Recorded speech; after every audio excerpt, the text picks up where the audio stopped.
for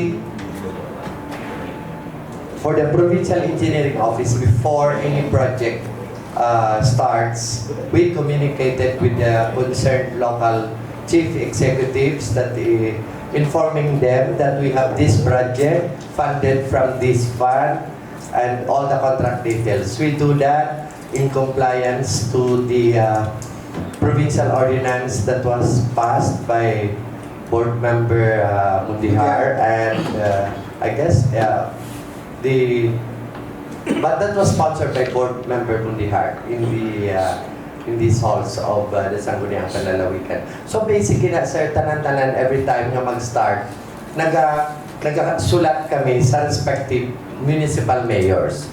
For that case, nila sa Pavia, nag-request si Pavia, si Vice Mayor Huerotse, na why not pati ang concern ng barangay captains pabalon man.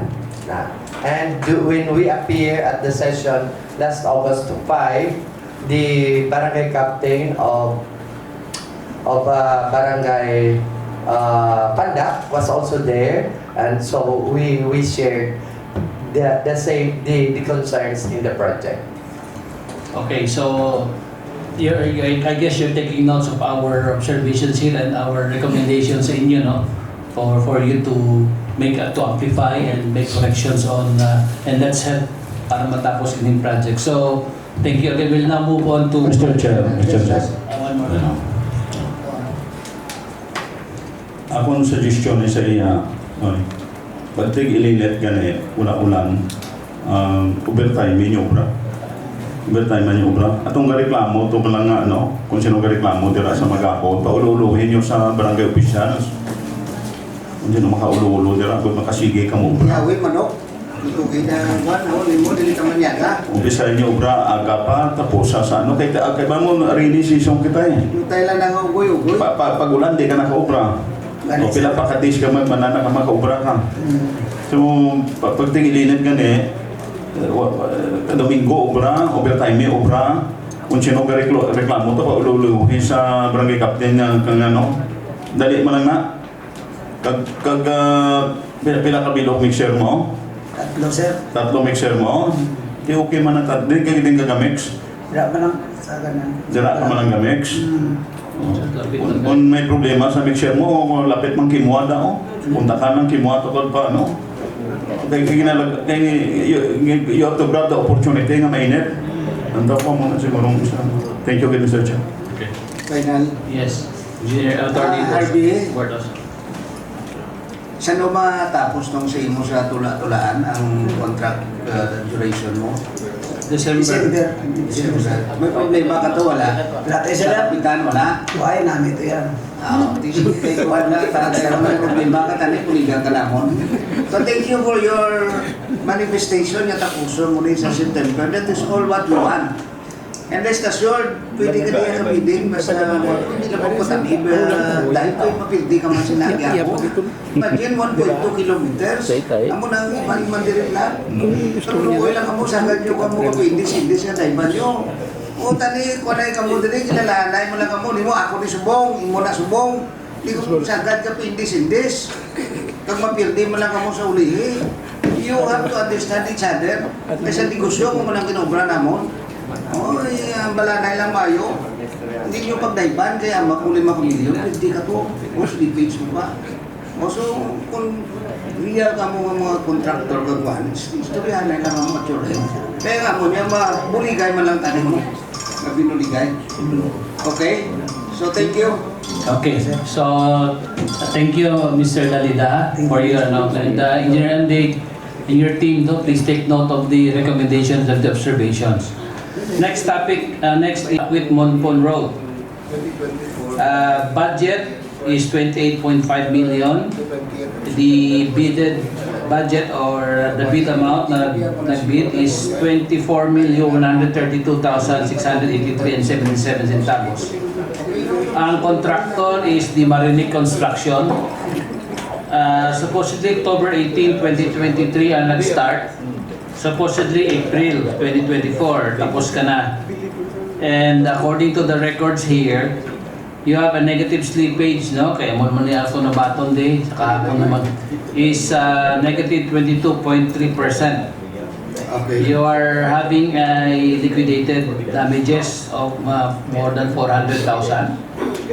So it is also, you're also the, I would like also to answer concur ang ginambal ko diri Engineer Andiga. Number 2, you're also the other contractor of the Bangga Soul in Barotac Nuevo, Bungka Soul, with a project cost of 19 million. Ang giyang bid price is 16 point something, and I don't know kung may nag-incur sila sang slippages. So amo ini ang medyo madako kitang nga concern dire, because no less than that, other than that, mga slippages ninyo sang marinig, may mga disgrasya nga natabo. Isa ka widow nga 58 years old nga daycare worker sa Akwit, Barotac Nuevo. Nahulog siya sa may blatter report dire, kag may pictures, and it was even daw na kuan ni sa isa ka sa media outfit nga nagwa ini ang mga problema sa natabo sa aksidente nga ini. Ang blotter report sa barangay ginsabit di punong barangay Emerson F. Talon, di punong barangay of Akwit, and sa iya barangay secretary.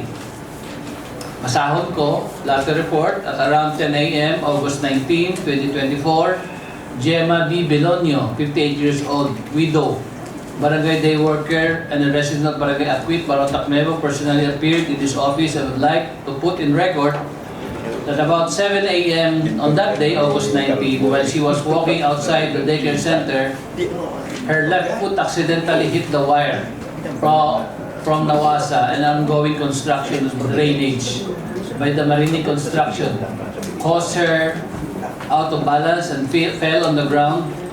As a result thereof, she sustained fractured on her left arm and abrasions on her mouth and nose. And she was brought to by her family at Don Jose Sustigel Monfort Medical Center for medical treatment. And also aride ang blatter report mismo sa Barotac Nuevo PNP. More or less the same ang statement, no, kag ang natabo. Yes, ang isa pa gid iya ara picture niya sa daycare worker, ahay widow pa. Oh. Kag may mga pictures man dire nga mismo gid sa kilid sang dalan ara pa inyong mga kabilya. Ang pipes sang Nawasa nga nag-embed dira, kag ang kanal ninyo ginobra na nagagwa pa ang mga kabilya. Nga ako personally, no, nakadayan ako to, nakakarto ako to, especially very lately, nga wala ka mo sa mga signages, no, sa mga safety signs. So amo ni ang dako nga concern nato nga dapat ninyo sabton sa Marini Construction. So before I proceed, unahon taanay ang specification, ang details ang project. Would you concur on based on the report na ginsabit niyo sa ako regarding their slippages? Yes, your Mr. Chair, the report that we submitted to you was dated as of July 15, 2024, Your Honor. And we also subscribe that the same contractor is our contractor for the completing of Bungka Soul Road. Okay, so our technical team, can you show also other the pictures? Yes, Mr. Chair, may I have the floor? Yes, go ahead. When you requested for a committee hearing.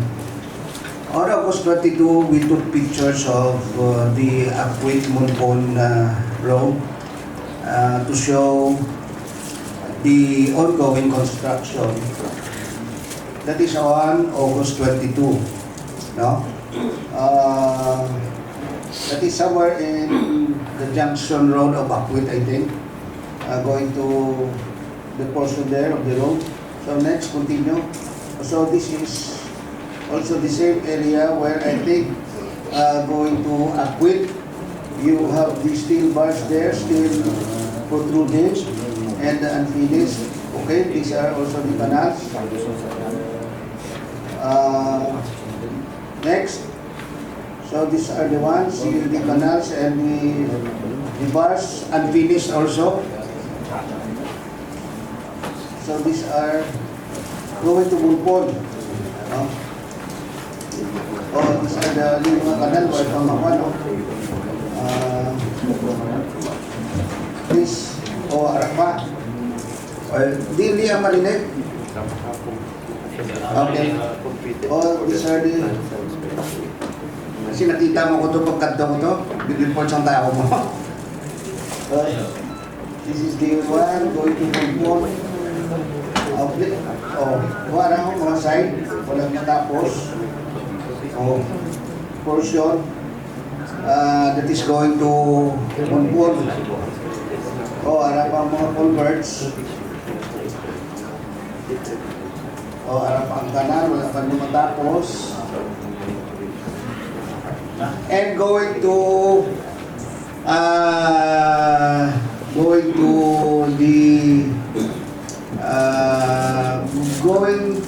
Monpon proper. There is a variance from 6 meters, it was downsized to 5 meters.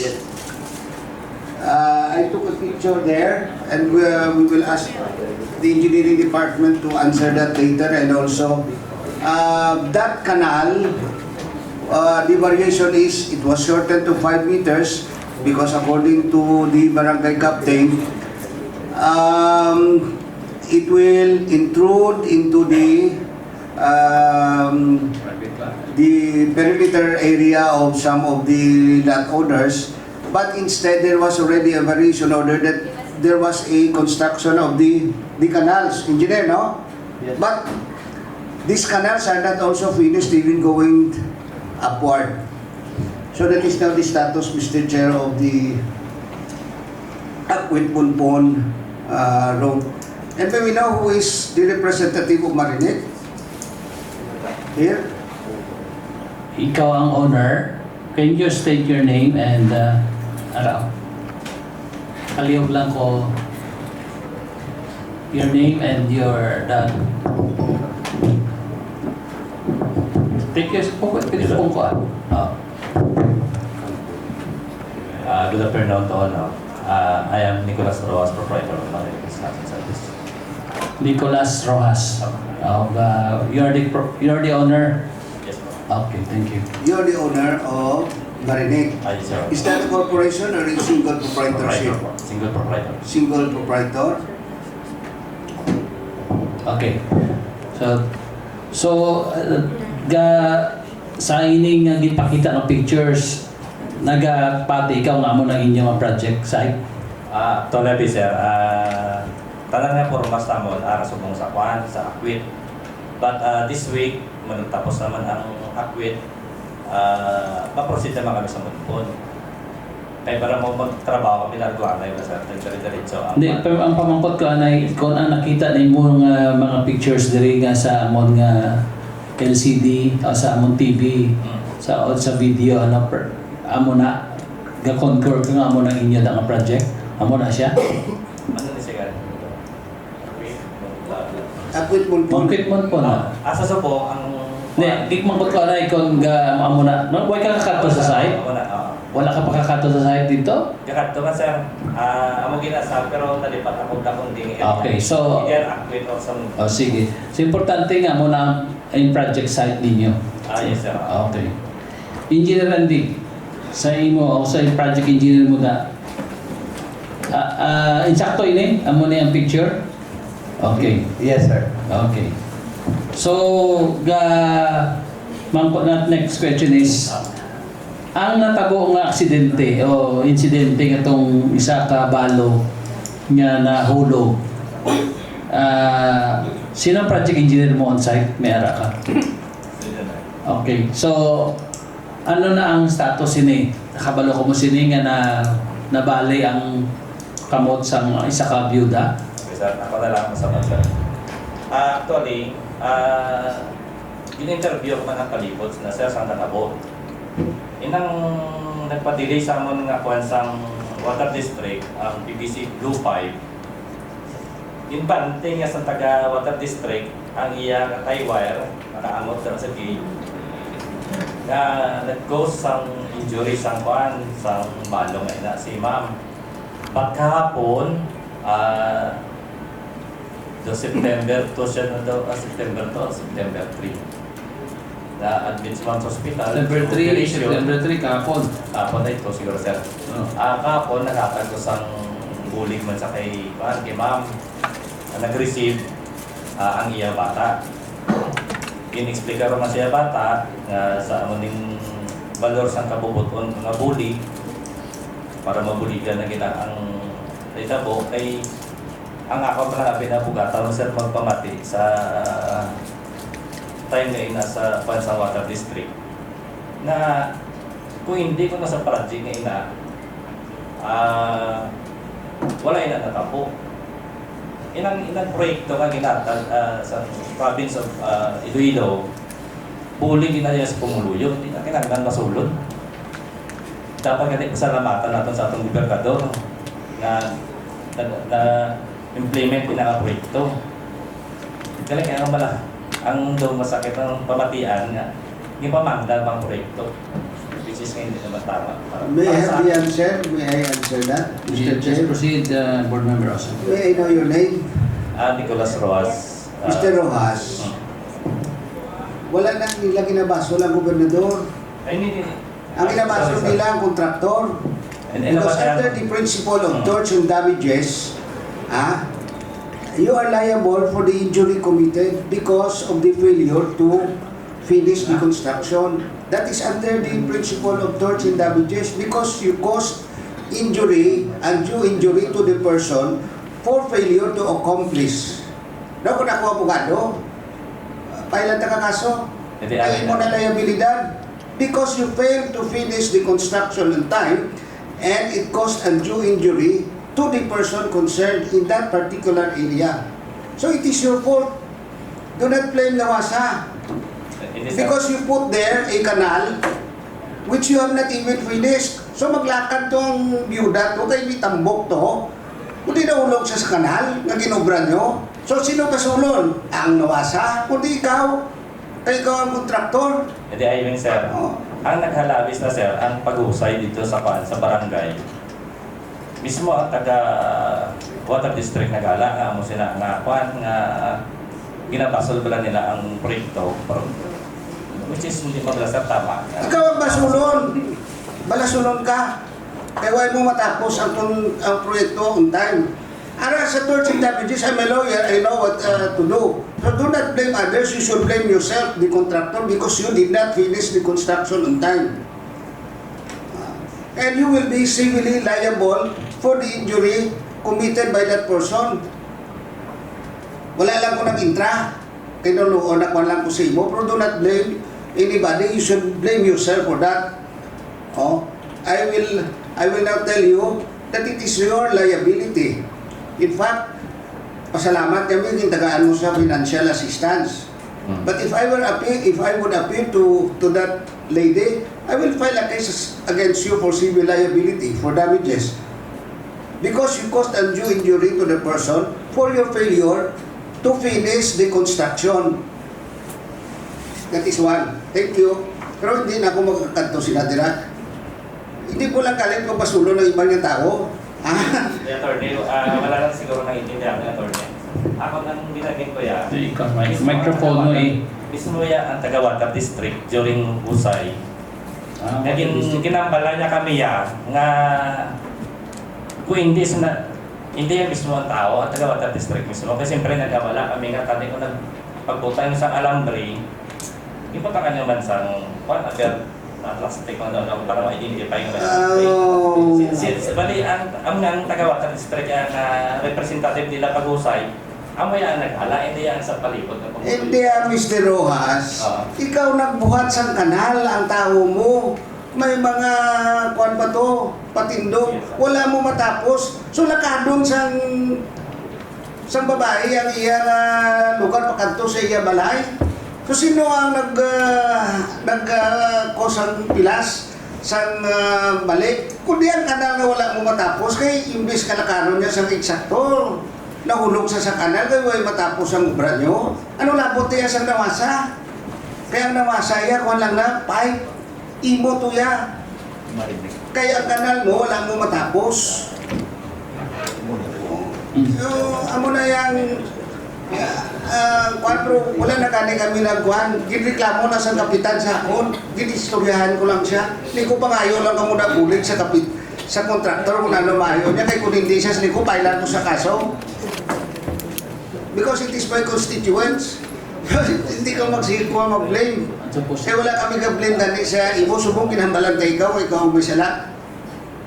Hindi man sala mo, pero civilly you are to be held liable for the damage caused under the principle of torts.